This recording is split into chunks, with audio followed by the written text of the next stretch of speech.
जी, अस्सलाम वालेकुम। स्प्रिंग 20 के क्वेश्चन के साथ हाजिर हैं। इन्वेंट्री मैनेजमेंट की रिवीजन जारी थी, तो ज़रा इस क्वेश्चन को पढ़ लें। सबसे आखिरी क्वेश्चन है क्वेश्चन नंबर 7, उसका बी पार्ट पढ़ लें। ये पार्ट तो स्ट्रेट फॉरवर्ड है। जी, क्वेश्चन सिंपल है यार, बिल्कुल ही सिंपल है क्वेश्चन। उसने 8 मार्क्स दिए हैं। बहुत ज़्यादा स्ट्रेट फॉरवर्ड क्वेश्चन है। नॉर्मली इस तरह स्ट्रेट फॉरवर्ड क्वेश्चन देता नहीं है। तो हम सबसे पहले एनुअल डिमांड, अगेन वही फार्मूला पुट करें, E O Q is equal to फलाना फलाना फलाना। एनुअल डिमांड किस तरह निकलेगी? एनुअल डिमांड निकलेगी कि आपके पास जो आप प्रोडक्ट बनाते हैं उसका नाम है डी बी ओ और उसके लिए हम इन्वेंट्री मैनेजमेंट T3 के लिए कर रहे हैं, जो कि हमारा रॉ मटेरियल है। तो 19,000 यूनिट्स हम बनाते हैं किसके? BDO कह रहा हूँ, DBO के, ठीक है। अ, 1 kg लगता है, ठीक है, T3 ऑफ फिनिश प्रोडक्ट, ठीक है। 1 kg यूटिलाइज होता है हमारा रॉ मटेरियल T3 हमारा एक फिनिश गुड बनाने के लिए, DBO का 1 यूनिट बनाने के लिए। लेकिन उसने सेकंड पार्ट के अंदर लिखा है कि 1 kg लगता तो है, which is a resultant quantity. Resultant quantity mean output after normal loss of 5%। इसका मतलब है हमें चाहिए ज़्यादा होगा, हमें चाहिए तो ज़्यादा होगा। तो ये मेरे पास एनुअल डिमांड निकल है, ठीक है। एनुअल डिमांड आ गई है 2 into annual demand into cost per order. कह रहा है the cost of placing each order is 4200, out of which 1780 pertain to salaries of stock. तो सैलरीज ऑफ स्टॉक तो हमने वैसे भी पे करनी है भाई, तो ये तो फिक्स नेचर किया गया। ऑर्डर साइज के चेंज होने से सैलरीज सैलरीज तो नहीं मिलेगी ना स्टाफ को, ये हमने कर दिया। फिर उसके बाद डिवाइड किया holding cost per unit per annum. Holding cost के लिए पॉइंट नंबर 6 है, holding cost per KG of average stock is 260 which include rent of 180 for the floor space occupied by each KG. अगर each KG ना कहता तो शायद irrelevant, लेकिन each KG की वजह से हमारे पास 180 भी रेलेवेंट है। होल्डिंग कॉस्ट टोटल जो है 260, उसमें 180 मौजूद है जो कि पर केजी कॉस्ट है, तो रेलेवेंट है। Variation in the stock held has no effect on the remaining holding cost. यार हमेशा कोई कभी ना साफ बात या क्लियर कट बात नहीं करेगा। 260 इज द टोटल कॉस्ट, जिसमें 180 जो है, ये sorry, 260 is the total cost. 180 जो है इसमें रेंट की कॉस्ट, जो कि पर केजी है, ठीक है, पर केजी है, पर एनम।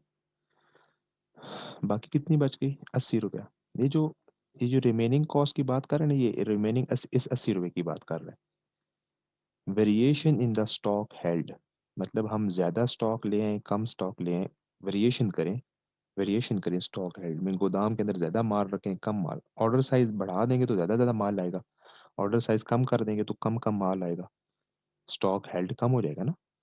तो मतलब दूसरे लफ्ज़ों में, ऑर्डर साइज के चेंज होने से इस 80 रुपये के ऊपर कोई फ़र्क नहीं पड़ने वाला। तो पीछे इसका मतलब है रेलिवेंट क्या बच गया? 180 रुपीज़। 260 में 180 रुपये तो रेंट आ गया। बाकी 80 रुपये के बारे में कहता है कि इसके ऊपर 80 रुपये के ऊपर कोई इफेक्ट नहीं पड़ेगा अगर हम स्टॉक हेल्ड के अंदर वेरिएशन लाएं तो। स्टॉक हेल्ड किसके ऊपर डिपेंड करता है? हम ज़्यादा क्वांटिटी मंगाएंगे तो स्टॉक ज़्यादा ज़्यादा हेल्ड होगा, कम क्वालिटी मंगाएंगे तो कम स्टॉक हेल्ड होगा। इसका मतलब है दूसरे लफ्ज़ों में, ऑर्डर साइज के चेंज होने से स्टॉक हेल्ड भी क्या होगा? चेंज होगा। और स्टॉक हेल्ड के चेंज होने से इस 80 रुपये के ऊपर कोई फर्क नहीं पड़ने वाला। तो इसका मतलब ये है कि 180 हमारी क्या बन गई? रेलिवेंट कॉस्ट बन गई। तो ये हमारे पास अगर EOQ क्वेश्चन के अंदर फाइंड करना है तो उसका फार्मूला। लेकिन क्या इस क्वेश्चन के अंदर EOQ फाइंड करना है? क्या इस क्वेश्चन के अंदर EOQ फाइंड करना है हमने? जी, गौर से पढ़ें और बताएं क्या हमारा इस क्वेश्चन के अंदर ईओक्यू फाइंड करने की कोई लॉजिक कोई तुक बनती है? ईओक्यू वैसे फाइंड करते हैं, आता क्या 1780 मैं फाइंड कर रहा हूँ, डिवाइडेड बाय 180। मेरे पास ईओक्यू आ रहा है, पॉइंट्स में ही कुछ आ रहा है, under root of the answer. सही है, इनको बहुत कम आ रहा है, 733 रुपये। इस पूरे क्वेश्चन के अंदर रिक्वायरमेंट पढ़ें, determine the purchase order quantity of T3 offered by the supplier eight which JL's cost would be eight which JL's cost would be minimised. वो जो थर्ड पॉइंट के अंदर उसने तीन तरह की ऑफर्स की हैं, 3500 यूनिट्स मंगाओगे तो 305, 4000 यूनिट एक दफ़ा में ऑर्डर करोगे तो 299, 5000 यूनिट एक दफ़ा में ऑर्डर करोगे 296 रुपया पर यूनिट कॉस्ट आपको पड़ेगी।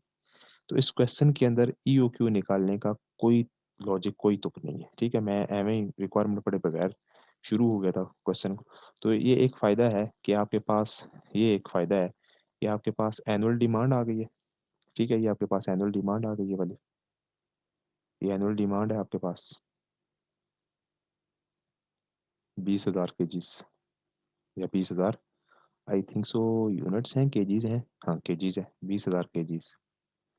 ये आपके पास 4200 माइनस 1780 2420 आपके पास ऑर्डरिंग कॉस्ट आ गई, और ये आपके पास carrying cost per KG per annum आ गई।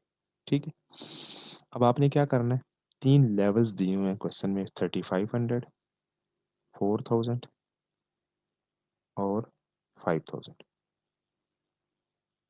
सही है, आपने इस सिर्फ इन तीन लेवल्स के लिहाज से बात करनी है। ईओक्यू को पूरे क्वेश्चन के अंदर कहीं उसने, अच्छा उसने कहा determine the purchase order quantity of T3 offered by the supplier. ये वर्ड जो है ना, ये जो है ना, ऑफर्ड बाय द सप्लायर, उसने तीन ही तरह की ऑफर की है।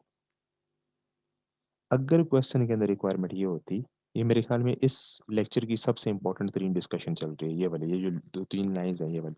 अगर इस क्वेश्चन के अंदर ये होता कि determine the purchase order quantity eight which T3 की, अगर दो लफ्ज़ कह दे, कॉस्ट मिनिमाइज हो जाए या प्रॉफिट मैक्सिमाइज हो, तो शायद हम फिर अपनी डिस्कशन के अंदर एक और चौथा पॉइंट भी लाते, जो कि होता ईओक्यू।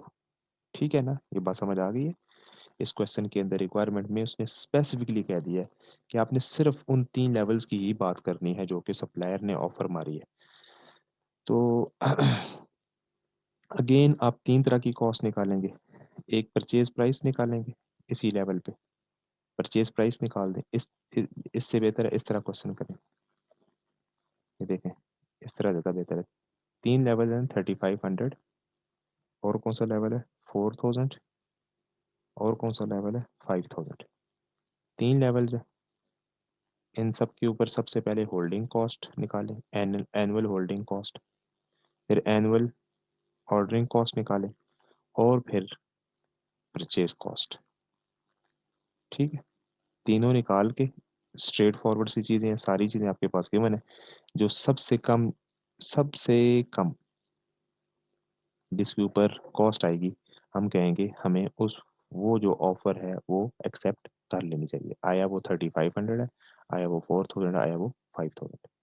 ठीक है, ओके जी, अल्लाह ने वाले।